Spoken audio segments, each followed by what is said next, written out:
তারেক রহমান শুধু একটি নাম নয়, তারেক রহমান একটি ইতিহাস। সেই তারেক রহমানের 31 দফা বাংলাদেশের রাষ্ট্র মেরামতের রূপরেখা।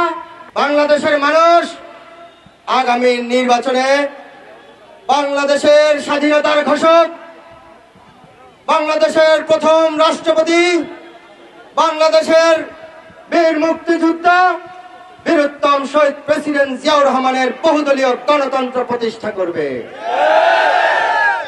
যেই গণতন্ত্র পুনরুদ্ধার করার জন্য বাংলাদেশের 3 বারের প্রধানমন্ত্রী, বাংলাদেশের গণতন্ত্রের মা দেশনেত্রী বেগম খালেদা জিয়া গণবিপ্লব ঘটিয়েছিলেন এবং সেই বহুদলীয় গণতন্ত্র ফিরিয়ে এনেছিলেন। ঠিক সেইভাবেই বাংলাদেশ জাতীয়তাবাদী দলের ভারপ্রাপ্ত চেয়ারম্যান জনাব তারেক রহমান নেতৃত্ব দিয়েছেন। যেই নেতৃত্বেই সফল হয়েছিল বাংলাদেশের জুলাই আগস্টের বিপ্লব। জনাব তারেক রহমানের সেই নেতৃত্বই বাংলাদেশের মানুষের গণতন্ত্রের প্রতি যে অদম্য আকাঙ্ক্ষা তা বাঁচিয়ে রেখেছিল। জনাব তারেক রহমানের সেই অদম্য নেতৃত্বে আজকে আমরা দেখছি অনেক ষড়যন্ত্র চলছে। আমরা দেখেছি সব ষড়যন্ত্র নস্যাৎ কিভাবে জনগণ করে। জনাব তারেক রহমানের নেতৃত্বে আমরা দেখেছি আন্দোলন কিভাবে বিএনপির 15 বছর বিএনপির নেতৃবৃন্দ 60 লক্ষ নেতৃবৃন্দ গুম, খুন, হামলা, মামলার শিকার হয়েছে, তারপরেও আন্দোলন থেকে ফিরে আসেনি। আমরা দেখেছি কিভাবে গণতন্ত্রের মা 6 বছর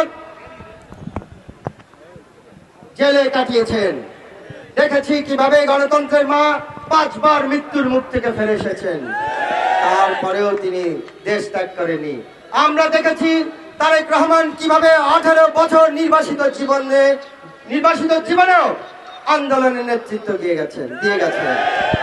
তারেক রহমান শুধু একটি নাম নয়, তারেক রহমান একটি ইতিহাস, একটি সংগ্রামের নাম, একটি আদর্শের নাম, একটি বাংলাদেশের মানুষের বিশ্বাসের নাম। তারেক রহমানের 31 দফা বাংলাদেশের মানুষের যেই পরিবর্তনের স্বপ্ন দেখছে তা লুকিয়ে আছে তারেক রহমানের 31 দফা রূপরেখার মাধ্যমে। সেই তারেক রহমানের 31 দফা বাংলাদেশের রাষ্ট্র মেরামতের রূপরেখা, যা আজ আমাদের বাংলাদেশের অগ্রযাত্রার দিশারি। এবং আমরা দেখেছি যা আজকে নবজাগরণের দিক নির্দেশনা।